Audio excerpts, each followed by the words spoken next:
What's going on, everybody? Welcome to the CBSI Hot 10 list for April 10th, 2020.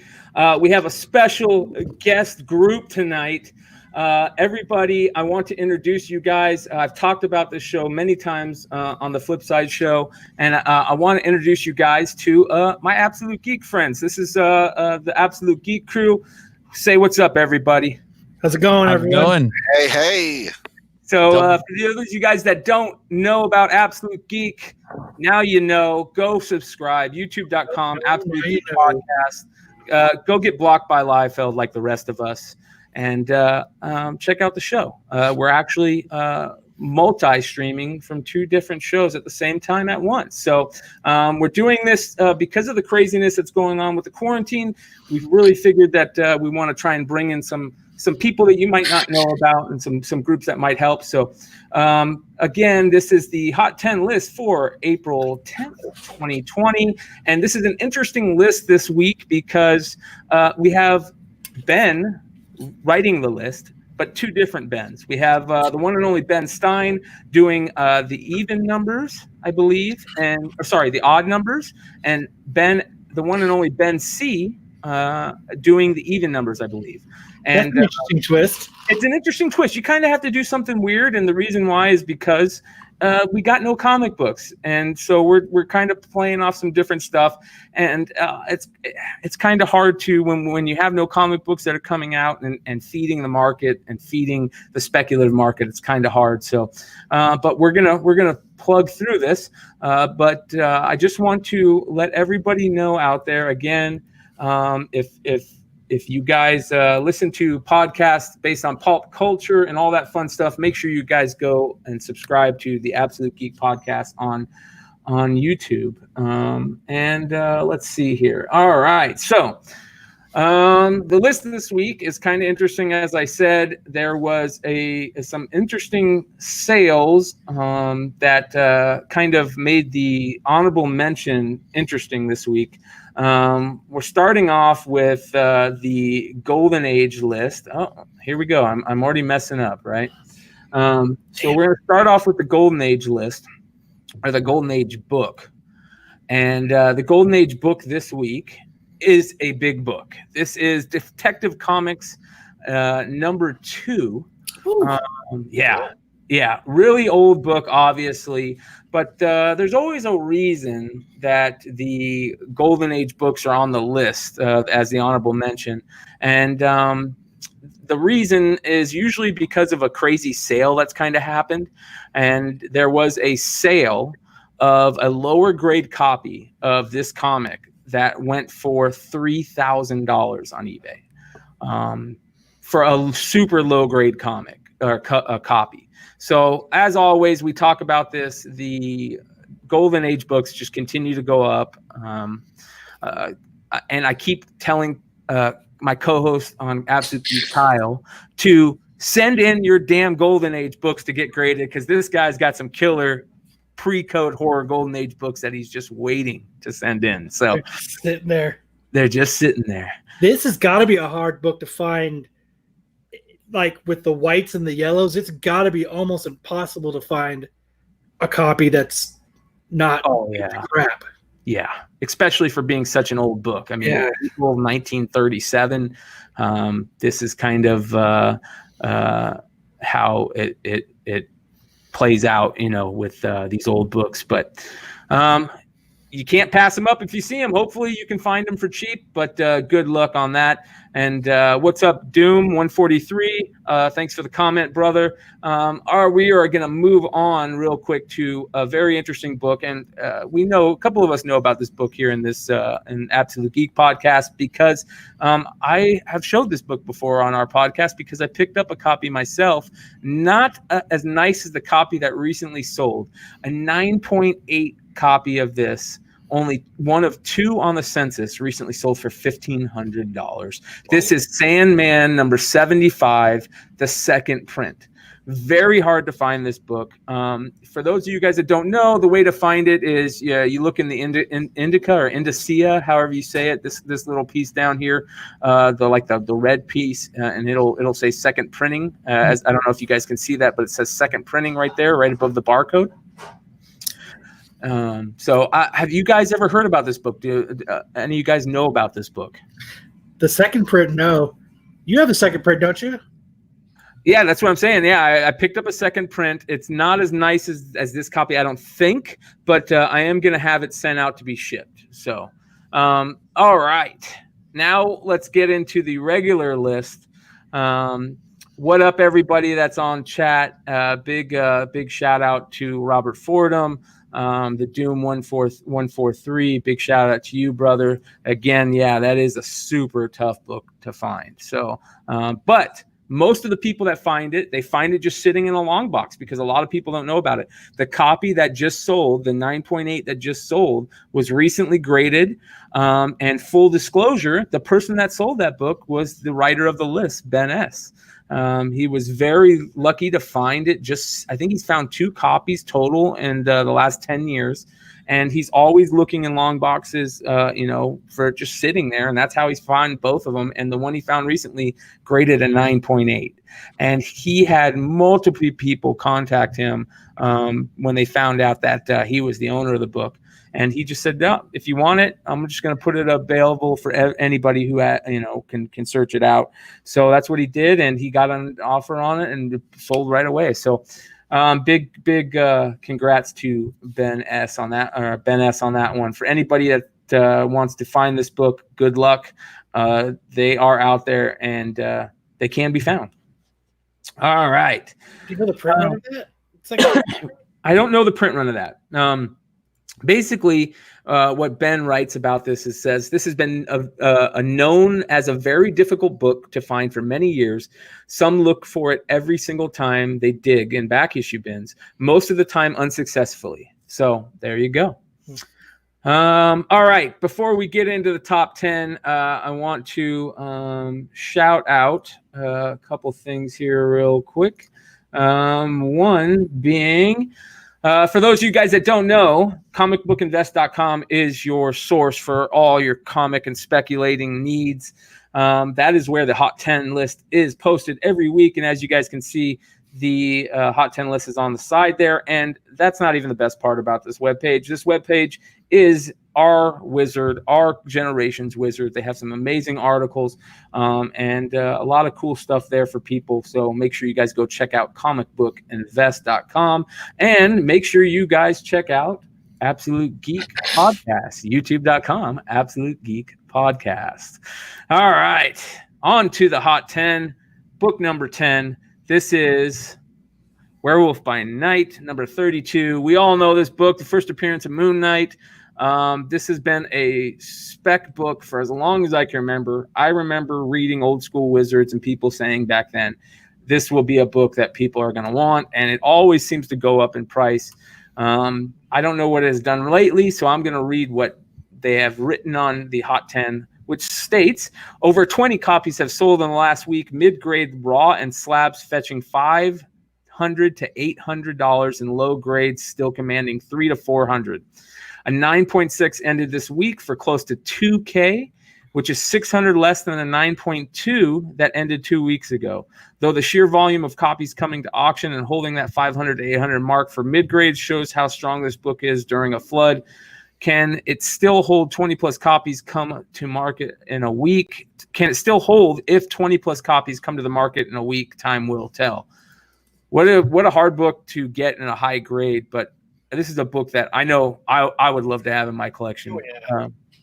I think this is one of the books that one of our good friends recently found in a collection. So they're out there too. Do any of you guys own this book? Yeah, I wish. Yeah, unfortunately, I don't own this book either. But it is, yeah. And I know with the news of the Moon Knight show, we're all kind of hoping that we can see some movement on that and some cool storylines coming out of there. We'll see. On to number 9. This is an interesting one. Number 9 is not a comic, but Jim Lee original sketches. Now, anybody that's interested in comics would love to have a Jim Lee original sketch. But they put it on the list this week, and this is what they've said.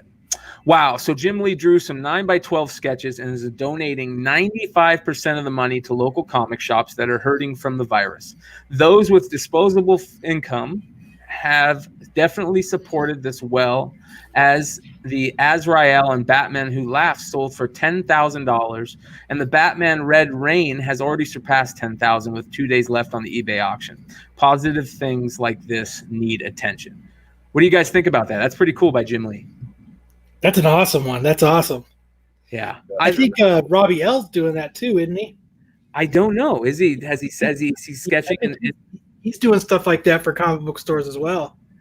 Well, we all love Robbie L, and we all do our best to stay on his good side. But unfortunately, the Absolute Geek crew is blocked by Liefeld. So,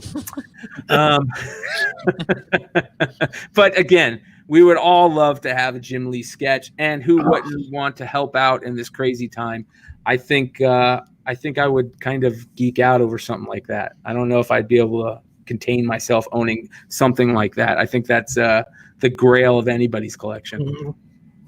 Mm-hmm. We all have sketches. I mean, you can see the sketches behind Kyle there as he's sitting there. We're all big fans of sketches. Let's start with Matt. Matt, what's your favorite sketch you own? It is a Spider-Man sketch I had done by Paul Azaceta, the artist on Robert Kirkman's Outcast. There we go. Kyle? Mine is a toss-up too. Mine is I had Paul Azaceta do the sketch to Outcast for me. It's a tie between that and Deathstroke holding the Infinity Gauntlet. Yeah, George Perez. Yes. Corbin, what's your favorite sketch? It's probably from the most recent con. I had to be before. I have a Mark Bagley Carnage, and then I got another Carnage this past one by Dave Michelini. There you go. Yeah. Exactly. So I have two, and the one by him is an alternate cover is basically him redoing a classic cover with Spider-Man and Venom, but just putting Carnage in its place. It's really cool. So I have both side by side. I don't remember the issue numbers, but both of them are really cool, and I was lucky and happy to kind of run into both and get both. Yeah. My favorite sketch that I own is an Adam Hughes sketch that I got, funny enough, at a Star Wars convention. So I was lucky enough to get an Adam Hughes sketch back when he was still doing 8x10s, full body sketches. And it's probably the grail of my collection. So I definitely would love to have a Jim Lee sketch, but wow. But anybody who has the money, there are Jim Lee sketches available. So eBay auctions, and like Kyle said, there's probably other amazing artists that are doing the same thing. So make sure you guys go and check those out. All right, on to number 8, another pre-code. I guess you would call this pre-code order. Again, the Ben and Jon Z are not here to school us on all the Golden Age stuff, but this is a huge Golden Age Crime Suspense Stories number 22, one of the all-time greatest covers, one of the all-time greatest books. Just an amazing cover. We all know how amazing it is, but the reason why it's on this list this week is 2 CGC slabs ending in an auction this week, one on eBay and the other one was in a big line auction house, both fetching over $1,800 in a 3.0 and a 3.5 condition. I got quite a few different Crime Suspense stories. Yep. And this is the one to have, in my opinion. It doesn't get much better than that. There's a lot of really cool homage covers to this, but for folks that are interested and that are investing in pre-code horror, true keys and classics stay strong, and this is one of them. So anybody who has this book, I wouldn't be selling this book anytime soon, but hey, if you need some money, you can make some good money on it. Number 7, one of my all-time favorite J. Scott Campbell covers, and this is an interesting one. This is X-Men number 205, the J. Scott Campbell variant. This is the reason this is one of my favorite all-time J. Scott Campbell's covers. I love the cover itself. I'm a big fan of Emma Frost. Shout out to the roommate, the Absolute Geek roommate, because I know he is a big fan of Emma Frost too. And this one is very interesting because it is the first appearance of Hope who is kind of like a big character in the X-Men series. Kind of went back in time with Cable. A lot of cool stories from Hope. She's one of my favorite all-time characters, but this cover is beautiful. And this is had kind of fallen into obscurity with 0 sales since last summer until a very low sale of $175 in January. But multiple sales this week, close to $300, should have this one back on people's radar, which is kind of a bummer because I'd love to buy more of these. Doesn't Chuck have this book? I don't know if Chuck had this book, but it is a beautiful cover. I don't think I've ever seen this one in the wild. I've seen a lot of J. Campbell books in the wild. I've never seen this one, but it is a nice copy. All right. The Doom says, my dream, Adam Hughes doing Power Girl, running down the street, ripping up her business suit to rescue a civilian and revealing Power Girl forgot her costume. And Adam Hughes would do that sketch. I bet you he would. If you guys don't know, go check out the Adam Hughes sketches. There are some really crazy ones and just beautiful sketches. All right, on to number 6. This is a funny one. All right. Number 6 isn't one book, isn't two book. It's all Golden Age Batman books. And what they write on this week is Golden Age Batman comics in general have had a great week. Auctions for mega keys like Tech 41, 168, Batman 11, and more all had strong showings, as did the early number Tech and Bat non-key issues.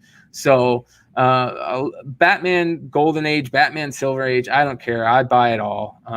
And this cover is one of my all-time favorites. This is one of those books that I just hope one day I might be able to own. First appearance of Red Hood, and we all know who is under that hood. That'd be the Joker. And it's just a really cool book, really high, lot of money in that book, but who knows, one day. All right, on to number 5. This is a beautiful cover to a great character. And this is The Boys, Dear Becky, #1, Carla Cohen variant out of 300.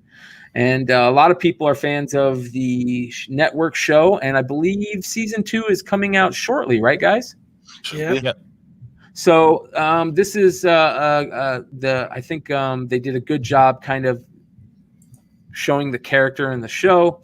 And on the cover, they did this artist's works is really starting to kind of take hold in the secondary market. And what the guys say on the Hot 10 is, the Boys fans are happy that a new series is coming out. The price has jumped on this one from $40 to $100. Thanks to Van Demdieber for the heads up. Carla Cohen definitely has a rising fan base. What do you guys think of this? I think it's a beautiful cover. Yeah, God, I'd love to have that cover. Yeah.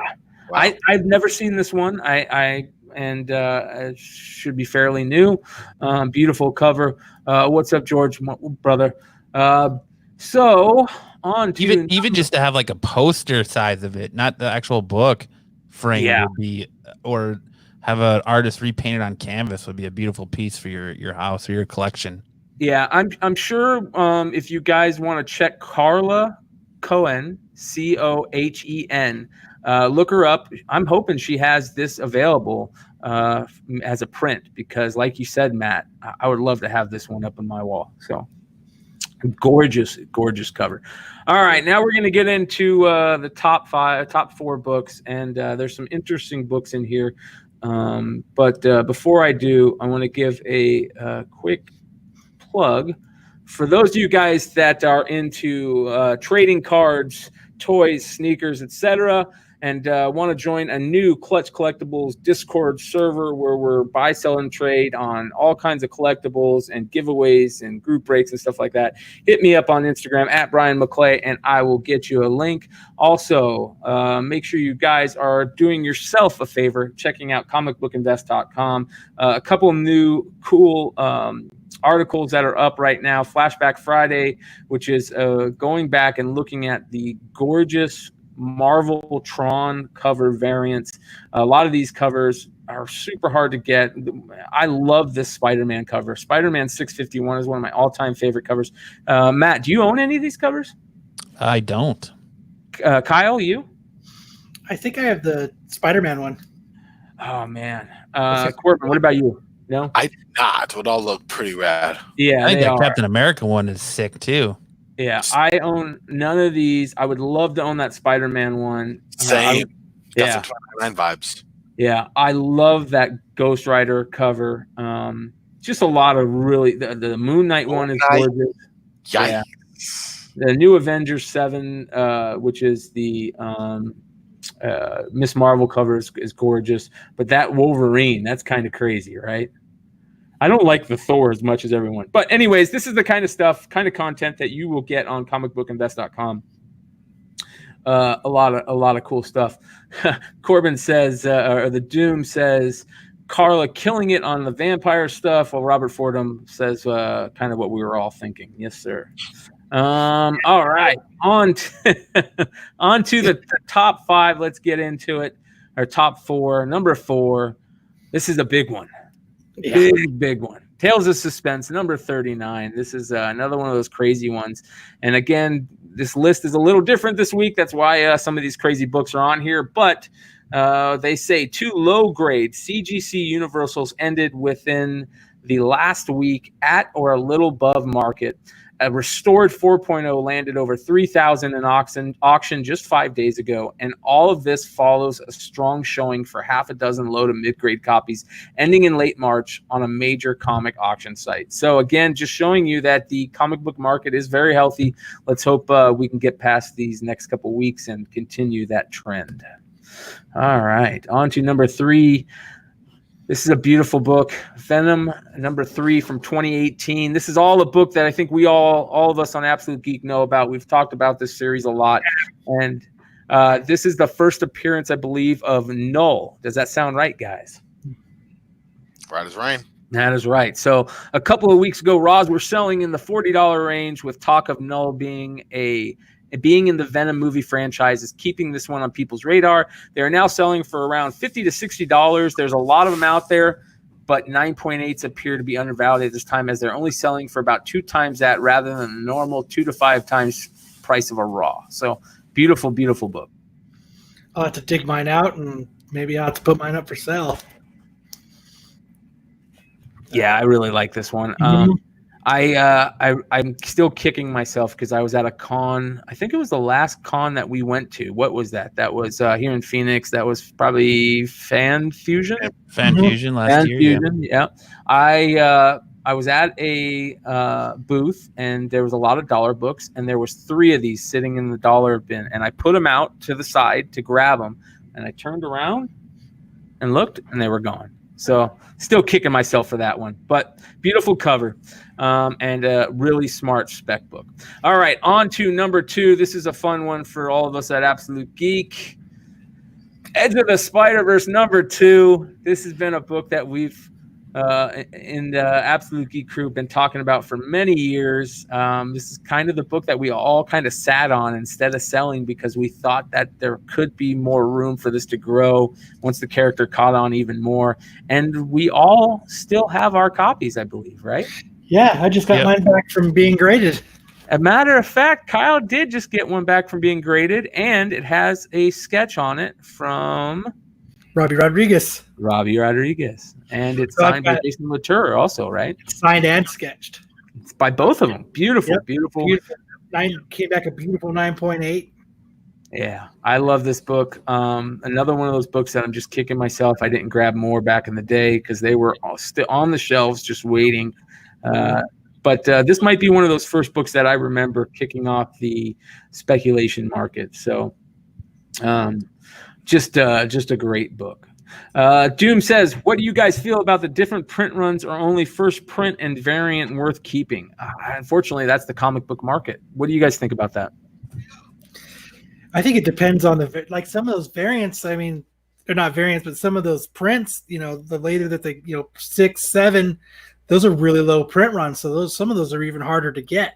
Yeah. I think the number 3, the third printing of this book is a different cover. I was going to say, isn't there something special about the third printing about this book that people were going crazy for? It's the only one that is a completely different color, not just the colorways are different. I forget what they call those covers, but it's the covers where it shows like the character and then like all their, weapons and stuff, and it's just the character, like a drawn cover of the character. Anyways, the third print is the only one that's any different, really, than the first print, other than color. So, but yeah, I love the second, third, fourth, fifth, sixth print of this book. I'm sure some of them will continue to rise as well. So I love this book. I will hold mine for a little bit longer because I'm expecting to see some big things with Spider-Gwen, even bigger than where she is now. But the guy's right. A 9.8 ended in auction on one of the bigger online auction houses a few days ago for over $600, which reset the bar a bit as multiple copies have sold in the last week with buy it nows for $400 to $500. Could be a one-time thing, maybe not. In the end, Edge of Spider-Verse is still moving at a strong prices and in quantity, something that should make a lot of comic fans and investors breathe a little easier for now. Amen on that. It took a huge dip for a while. Yes, it did. It did. Rebounded out of nowhere and shot back up. Yeah, and I think that the animated movie was a big part of that. What do you guys think? Yeah. I was going to say, thanks Into the Spider-Verse. Yes. Oh, yeah. Definitely. Immensely. Yeah. On the map. Yeah. All right. So as we get into the number one book, this is an interesting one, one that me and Kyle know very well. Sweet Tooth, number one, from Jeff Lemire. This was, I don't know if you remember this, Kyle, but when we first started buying collections, me and you, this was one of the series that the first collection we bought, this guy had multiples of every book in the series. And I think we sold them for dollar bin type books. That's the way it goes. So the guy's right. This was optioned by Hulu a while ago, but news this week that Netflix has taken it over and Robert Downey Jr.'s name is attached. Has now renewed interest in this first issue, moving from $15 raw to $30 is a big jump in the current market. I can see this book if Robert Downey Jr. is going to be part of that, and I love Netflix. I love what they're doing. I could see this book just continue to go up. It's such a weird and crazy book, and Jeff Lemire fans are rabid. I could see this book just continuing to get bigger. What do you guys think? Oh, yeah, I'm sure everybody's going to be scrambling for this now. Yeah, I hadn't even heard that Robert Downey Jr. was attached to this. I haven't heard anything about Sweet Tooth coming to Netflix yet. Yeah, well, that's what we have written in the list. It'd be interesting to see where that's coming from, and but it still is a reason that the price has shot up. So again, this list, the what we try to put on this list are just books that are shooting up, and we don't. Sometimes the reason isn't for us to care about, but $40 raw for this book. I'm all for it. I mean, Netflix seems to be doing really good with the off comic book series. So they seem to be doing well there instead of, the bread and butter of comics. They seem to be doing better with these offshoot comics. So I'm not as worried as I would have been prior to some of the last couple that have come out, when it was still like Daredevil and right around, I would have been nervous about something like this, but now I'm not as nervous. I think they've figured out their groove of how to make them. Yeah, I agree. All right, so we appreciate everybody joining in. Before we end this show, I want to give a big shout out to all the guys in Absolute Geek. I appreciate you guys joining me on this, and you guys can catch us every Friday at what time, Matt? 7:30 p.m. Arizona time, or live right now. We are live right now. That's the fun of StreamYard and the internet. We appreciate everyone joining in on the Hot 10 show. Make sure that you guys like and subscribe and comment. Let us know how we're doing. And if there's any other crazy podcasts out there than the comics and collectible market, let us know. Maybe we'll try to get them on as guests for this show. Again, you can find Absolute Geek at youtube.com/Absolute Geek Podcast. Right now, we are live. You're more than welcome to jump over. But join us, and maybe you'll get blocked by Liefeld too.